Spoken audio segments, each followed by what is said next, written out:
ये 400 पार नहीं, अब की 4 लोग इनको कांधा देंगे और अब की ये तड़ी बार हो जाएंगे उत्तर प्रदेश से। ये कह रहे हैं 4 कांधा देंगे, इनके पास एक को कांधा देने वाले नहीं थे। 3 हो गया है, जिस विषय में कह रहे कांधा देंगे, 3 लोगों को कांधा दे दिया, अभी एक और बचे, उनका भी फ्रेम बनेगा। इन लोगों के जय श्री राम में पहले से आराम नहीं, जबरदस्ती के जय श्री राम में सब कुछ है लेकिन राम नहीं। नहीं है जय श्री राम में, इनकी मानसिकता आस्था दोनों नहीं जय श्री राम।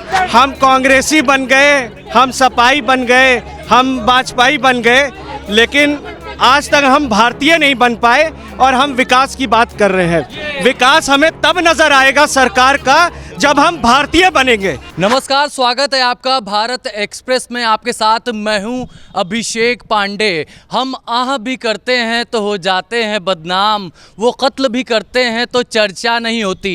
इस शेर का हम इसलिए ज़रूर यहाँ पर पढ़ रहे हैं क्योंकि ये अकबर इलाहाबादी की सरजमी है और अकबर इलाहाबादी की सरजमी पर पत्रकारिता करने से पहले ये ज़रूर हम आपको याद दिलाना चाहेंगे कि अकबर इलाहाबादी ने कहा था कि खींचो ना कमानों को, ना तलवार निकालो, जब तोप हो मुकाबिल तो अखबार निकालो। तो इस तरह से उसी सरजमी पर हम बैठे हैं और यहाँ पर जो प्रयागराज के नागरिक हैं, हम चाहेंगे कि आप लोग एक दफ़ा अपना अभिवादन करें, तालियों से स्वागत करें। तो यहाँ पर तमाम प्रबुद्ध जन हैं और आखिर प्रयागराज के स्थानीय मुद्दे क्या हैं इस पर भी चर्चा करेंगे। लेकिन अकबर इलाहाबादी की चर्चा हुई है तो इलाहाबाद हाई कोर्ट भी यहाँ पर है और अकबर इलाहाबादी जज भी बने, वकील भी थे और वकीलों के लिए भी उन्होंने एक शानदार शेर पढ़ा था कि वकीलों के लिए उन्होंने कहा था कि आज हम भी साहिबे औलाद हो गए क्योंकि वकील पैदा हुआ है। तो सोचिए इस तरह की भाषा और इस तरह का अंदाज़ अकबर इलाहाबादी का रहा है। तो उसी सरजमी पर आपसे ही हम शुरुआत करते हैं। कैसा है चुनावी मिजाज प्रयागराज का? बहुत बढ़िया है, भाजपा है हर जगह और क्या, इतना बढ़िया मिजाज है पूछिए मत। व्यापारी मस्त है, स्वस्थ है, बढ़ोतरी हो रही है। मोदी योगी की डबल इंजन सरकार ने क्या विकास किया है? गारंटी की बात कर रहे हैं लोग। अरे कौन सा विकास नहीं किया भाई, आपको दिखता नहीं? आंखें क्यों बंद करके बैठे हैं आप? विकास शहर का मैं बालसन चौराहे पे रहता हूँ, आज से 10 साल पहले वो चौराहा क्या था और आज चौराहा क्या है। देश दुनिया की तो बातें छोड़िए। चलिए, विकास हुआ है, कुंभ नगरी में विकास हुआ है, बेरोजगारी और जो तमाम मुद्दे उस पर क्या कहेंगे? देखिए, विकास हुआ तो उससे पहले उसके अंदर भ्रष्टाचार इतना चरम सीमा पर हुआ है। एक एक काम को 20-20 मरतबा किया गया है। मतलब घोटालों की ये पराकाष्ठा, मतलब हद खत्म कर दिए। इतने बड़े भ्रष्टाचारी हैं सब।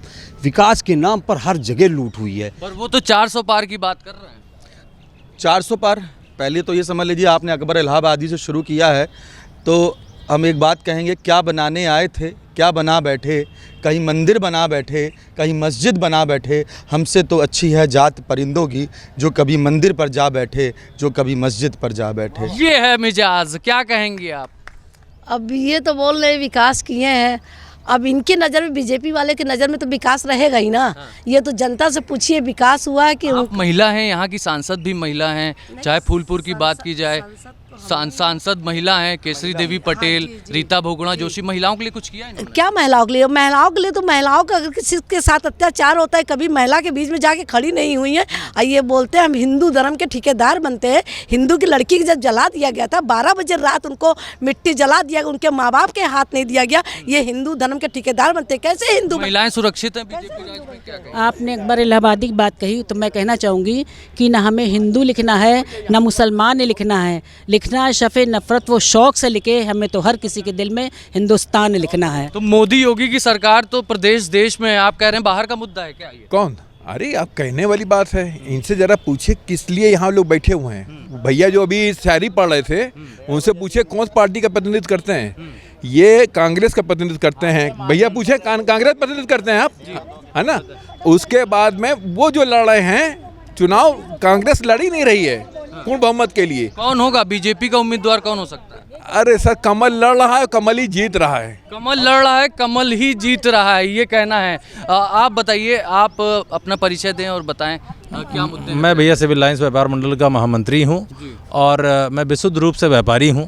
तो एक बात मैं आपको बताना चाहता हूं कि अब जब मैंने व्यापार शुरू किया था तो PMRY योजना के तहत 1 लाख रुपए की बिना गारंटी का लोन मिलता था।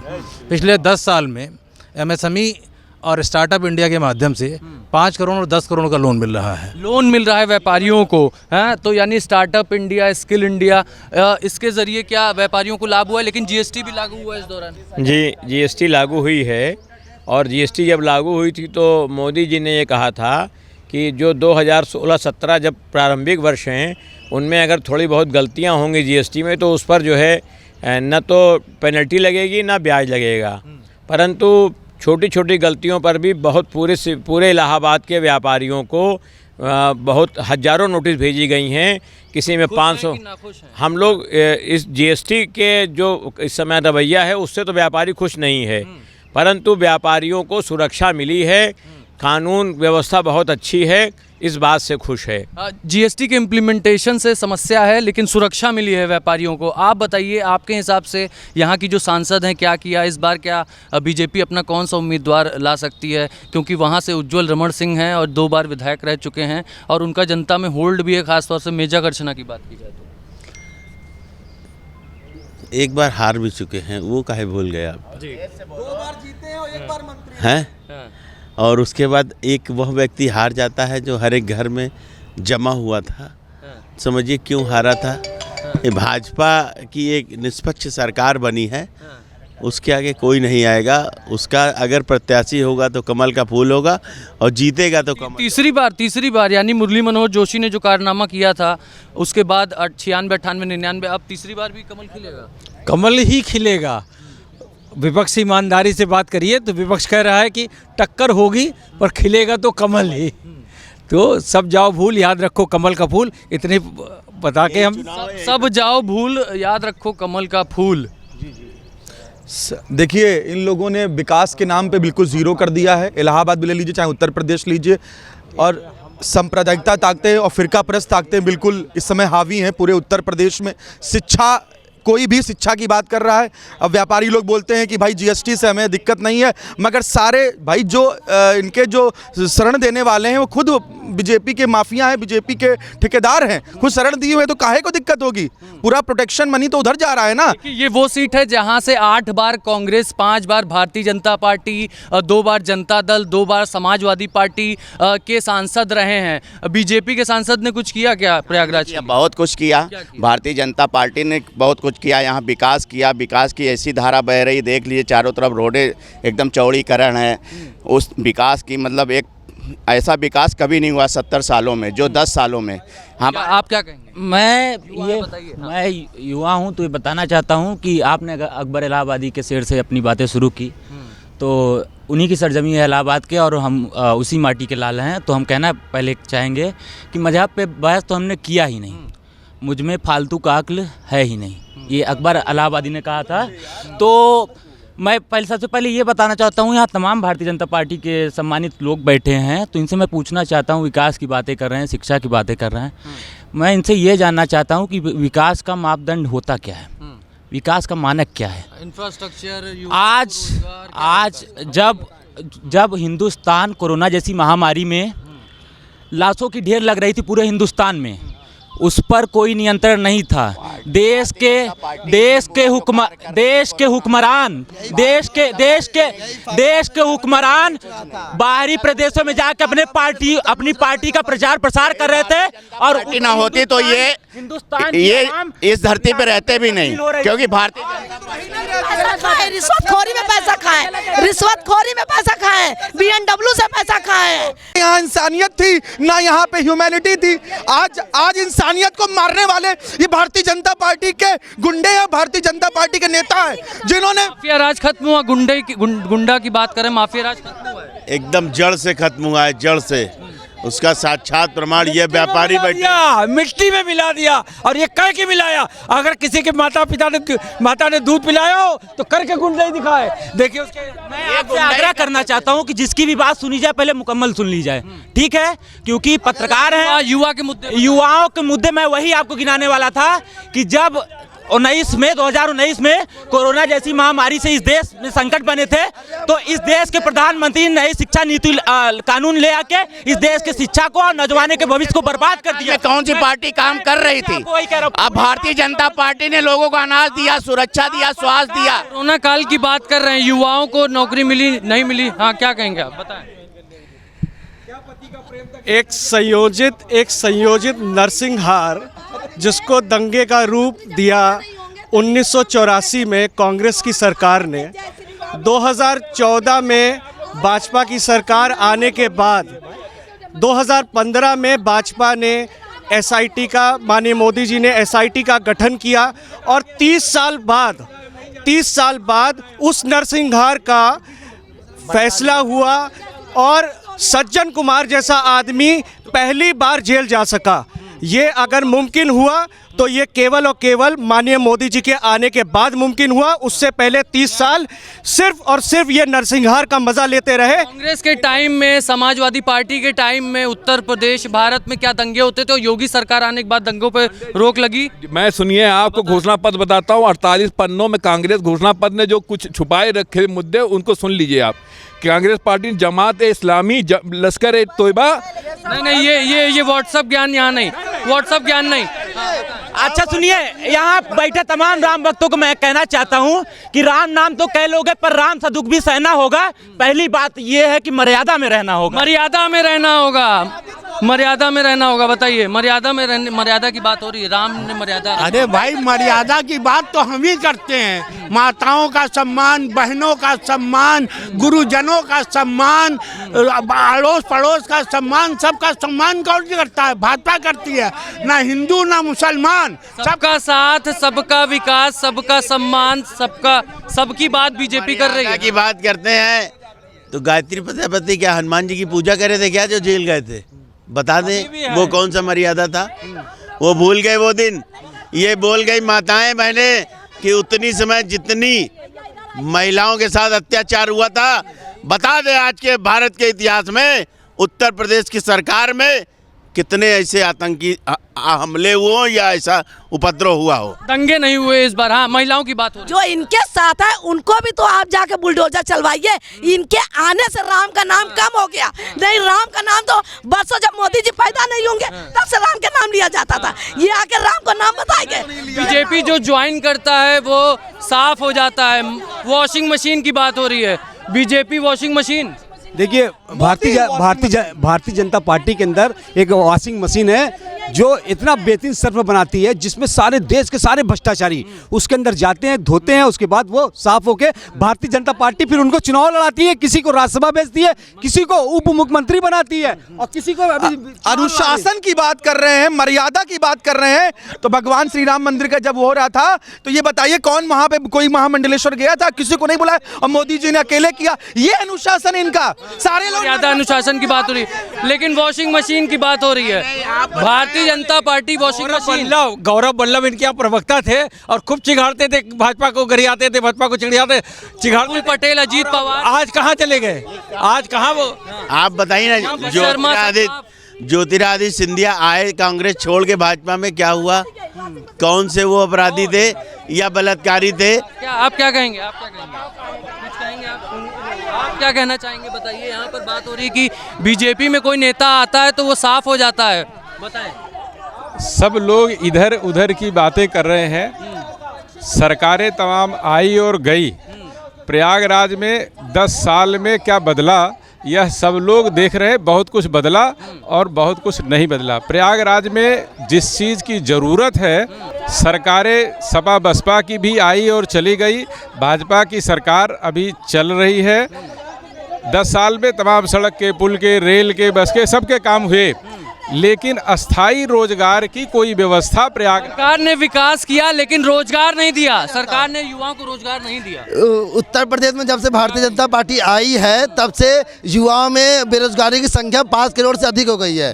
ये भारतीय जनता पार्टी के लोग पेपर लीक वाले मामले में आप देख लीजिए। नौयुवा जांच होगी, जांच होगी तो कहाँ हो रही है जांच? और जांच के उत्तर प्रदेश जो जांच कमेटी बैठी है, भाजपा के लोग बैठे हैं और जब भाजपा के लोग बैठे हैं कमेटी में, युवाओं को नौकरी चाहिए, हाँ, युवाओं को नौकरी नहीं मिल रही साहब बीजेपी में युवाओं को अरे सर, आप पहले काबिलियत लेकर के आइए ना, तब नौकरी दी जाए, जबरदस्ती की नौकरी नहीं दी जाए।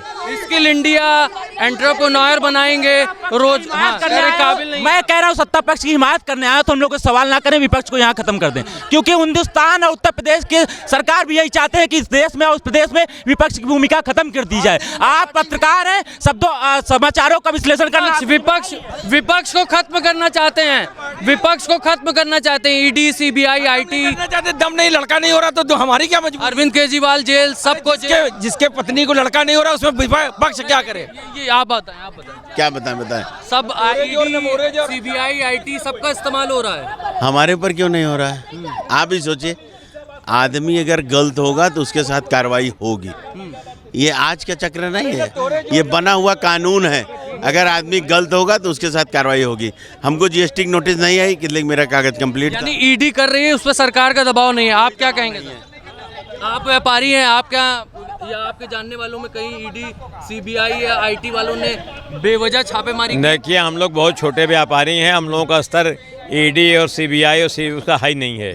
हम लोग छोटे स्तर के व्यापारी हैं, हम लोग लोकल मुद्दों में परेशान रहते हैं, लेकिन सुरक्षा और सम्मान हम लोगों को मिल रहा है भाजपा की सरकार में, ये बात सही है। देखिए, सुरक्षा सम्मान मिल रहा है, लेकिन सरकार पर आरोप है कि सरकारी एजेंसियों का दुरुपयोग सरकार करती है। हाँ, काबिलियत के नहीं थे जो फॉर्म भरे थे, कहते हैं बीजेपी वाले कि 50 लाख बच्चे काबिलियत के होने चाहिए। क्या 50 लाख जो बच्चे भरे थे वो काबिलियत के नहीं थे, जो पर्चा लीक हो गया? युवा तो काबिल है ना, उसको तो रोजगार चाहिए। बिल्कुल रोजगार चाहिए। आरओ पूरा ले गए, पेपर लीक ले गए, यूपीपी पूरा ले गए, कह रहे हैं कि रोजगार मिला किस नाम पे, और कह रहे हैं काबिलियत नहीं है। ये मतलब बेरोजगारों की बेइज्जती कर रहे हैं। कांग्रेस तो कह दिए उज्जवल रमन सिंह आ रहे हैं, बीजेपी की तरफ से कोई चेहरा ही नहीं आ पा रहा है, इतनी बड़ी पार्टी है कि अब उनको मंथन करना पड़ रहा है ना, अब क्योंकि पावरदार आदमी आ गया, क्योंकि अब चाहते किसको देंगे? देखिए हमारे पास जो रमन को पहले पार्टी बदल हुआ है, इनके पास मुसीबत ये कैंडिडेट इनके पास नहीं है, उसको सपा से पहले कांग्रेस में मर्जर करना है। समाजवादी पार्टी से नाराजगी थी, उज्जवल रमन सिंह आ रहे हैं टक्कर में। कांग्रेस का किला हुआ, जो ढहा किला है, उसको अब फिर से उठाने, खड़ा करने उज्जवल रमन सिंह मैदान में आ रहे हैं। तो मैदान में आने से क्या होता है? हारना है, हार तय है, बस हम इतना जानते हैं कि आपकी तरफ से चेहरा ही नहीं आया अभी तक। आएगा, हमारा चेहरा आएगा तो इन लोगों का 2 दिन खुशी मनाने के लिए लोगों को दिया हमने कि 2 दिन हंस ले। मंथन चल रहा है, 29 उम्मीदवार थे, कोई तो नाम बताइए। 2-4 दिन खुशी मना ले, इसलिए भाजपा का उम्मीदवार सिर्फ कमल का फूल है, पूरे भारत में कमल का फूल है, और नरेंद्र मोदी है प्रत्याशी। नरेंद्र मोदी प्रत्याशी हैं, नरेंद्र मोदी प्रत्याशी हैं, नरेंद्र मोदी क्या चीज? नरेंद्र मोदी प्रत्याशी हैं पूरे भारत से। पूरे भारत से? अच्छा, तो वही चुनाव नहीं है। और हर प्रत्याशी जो है वो सिर्फ मोदी जी के नाम पे। तुमने क्या किया है? अगर जनता चुन रही है तुम्हें, जोशी ने क्या किया? रीता जोशी ने कुछ नहीं किया, केसरी देवी पटेल ने कुछ नहीं किया, दोनों सांसदों ने पूरे प्रयागराज का बंटाधार कर दिया है। अगर दोनों महिलाएं थी, महिलाओं के लिए रोजगार के कोई बताइए क्या बुजुर्ग हैं, कुछ किया? सांसद ने कुछ किया? यहाँ सर आप एक बात बताइए, कैसा सवाल पूछते हैं? आपको दिखता नहीं क्या सांसद जेब से करता है? सरकार का पैसा आता है, सरकार की योजना होती है, उसका अपना बजट होता है, उसका कितने पुल बने? रेवती रमन जी खाली जीआईसी का पुल बनवाने के लिए 20 साल तक उसका नक्शा पास करवाते हैं। नैनी वाला भी बना है? अरे हाँ, वो भी बना। आप बताइए नहीं, अब अरे ये छोड़िए, अभी हाई कोर्ट का पुल बना, अभी आपके हाथ के टाइम में भी तो नैनी में विकास हुआ। देखिए कांग्रेस के ज़माने में जितना विकास हुआ है, आज उसी को भारतीय जनता पार्टी बेच रही है। जितनी भी फैक्ट्रियां, जितने भी बड़े बड़े डैम, जितने कुछ भी बने हैं, सब कांग्रेस ने बनाया है। उसके बाद ये उसी को बेच रहे हैं, आज बेच के खा रहे हैं। ये नालायक औलाद है भारतीय जनता पार्टी के, नरेंद्र मोदी जी बेच के खा रहे हैं। चलिए, आखिरी सवाल, मोदी की गारंटी की बात हो रही है, 2024 लोकसभा चुनाव में मोदी की गारंटी की बात हो रही है। हाँ, योगी पर्याप्त, अब की बार 4 बौखला गए हैं, बौखला कर 400 पार बोल रहे हैं, कुछ नहीं है, मोदी का विकास है नहीं है। अब की बार इंडिया ये 400 पार नहीं, अब के 4 लोग इनको कांधा देंगे, और अब की ये 3 बार हो जाएंगे उत्तर प्रदेश से। जी, जो ये कह रहे हैं 4 कांधा देंगे, इनके पास 1 को कांधा देने वाले नहीं थे। नहीं, 3 हो गया है, जिस विषय में कह रहे कांधा देंगे, 3 लोगों को कांधा दे दिया, अभी 1 और बचे, उनका भी फ्रेम बनेगा जल्दी। अब आप क्या कहेंगे, आप क्या कहना चाहेंगे? 400 पार कर रही है बीजेपी, 370, बाकी एनडीए मिला के 400 पार। वर्तमान परिस्थितियों में आप बाहर निकले पत्रकार हैं और देखें कि भारतीय जनता पार्टी के अलावा किसी भी अन्य पार्टी का कोई शोर हो, कोई चर्चा हो, माहौल अपने आप बता रहा है कि भारतीय जनता पार्टी सबसे आगे। संख्या बल क्या होगा मैं नहीं जानता, लेकिन भारतीय जनता पार्टी वर्तमान परिस्थितियों में सबसे आगे है। तो ये यहाँ प्रयागराज की जनता की मिली-जुली राय हमने देखी। हाँ, कुछ कहेंगे क्या? इन लोगों के जय श्री राम में पहले से आराम नहीं, जबरदस्ती के जय श्री राम में सब कुछ है लेकिन राम नहीं। नहीं है जय श्री राम में, इनकी मानसिकता आस्था दोनों नहीं जय श्री राम। वो हमारे आराध्य हैं प्रभु श्री राम, और उन्होंने यही ने पूरे विश्व में सम्मान दिलाया है। मोदी जी एक बार फिर से आ रहे हैं 400 पार। चुनाव में राम राम होने लगा। रामचंद्र जी सबके हैं, इनके नहीं है। ये केवल राम के नाम पर ठगी करते हैं। हम लोग राम को आस्था दिल से मानते हैं। हर भगवान राम के जब जय श्री राम बोलने में कोई गुनाह नहीं है। मैं हिंदू हूँ, राम को मानती हूँ, लेकिन राम के नाम पर छलते हैं, वोट मानते हैं और सारा ध्रुवीकरण, प्राइवेटीकरण करते हैं। ध्रुवीकरण की राजनीति का आरोप लग रहा है। राम का नाम लेने से, हम इनके कहने से राम का नाम नहीं वो करेंगे, लेकिन ये लोग के कहने से राम का नाम नहीं लेंगे। राम के नाम पे वोट मांगते हैं। चुनाव का क्या मुद्दा होता है? धर्म से। धर्म का कोई संबंध नहीं है चुनाव से। चुनाव के काम के नाम पे मांगे ना वोट अपने। और क्या मुद्दे बताए ना कि 15 लाख की दिया इन्होंने, अपने मुद्दे याद करें ना। अपने एक भी मुद्दे इनके पूरे नहीं किए इन्होंने, कोई वादा पूरा नहीं किया, खाली जुमलेबाजी। खाली जुमलेबाजी। कुछ लोगों ने ये भी अपनी राय रखी, कुछ कह रहे हैं सरकार बहुत अच्छा काम कर रही है, डबल इंजन की सरकार। हाँ, आप बताइए। शांत करा दीजिए जरा लोगों को। देखिए हम कांग्रेसी बन गए, हम सपाई बन गए, हम वाजपेयी बन गए, लेकिन आज तक हम भारतीय नहीं बन पाए और हम विकास की बात कर रहे हैं। विकास हमें तब नजर आएगा सरकार का जब हम भारतीय बनेंगे, और हमारे लिए भारतीय बनना जरूरी है। किसी पार्टी को नजरिए से मत देखिए, भारतीय बनिए और विकास देखिए फिर। बिल्कुल। तो यहाँ पर एक आखिरी जो सवाल और मुद्दा उठाया कि हम सब भारतीय हैं और देश के हित के लिए, देश के विकास के लिए हम सभी को अपने अपने मतदान का उपयोग करना चाहिए और लोकतंत्र को मजबूत बनाना चाहिए। आज के लिए बस इतना ही। वीडियो जर्नलिस्ट अरशद खान के साथ अभिषेक पांडे, भारत एक्सप्रेस, प्रयागराज।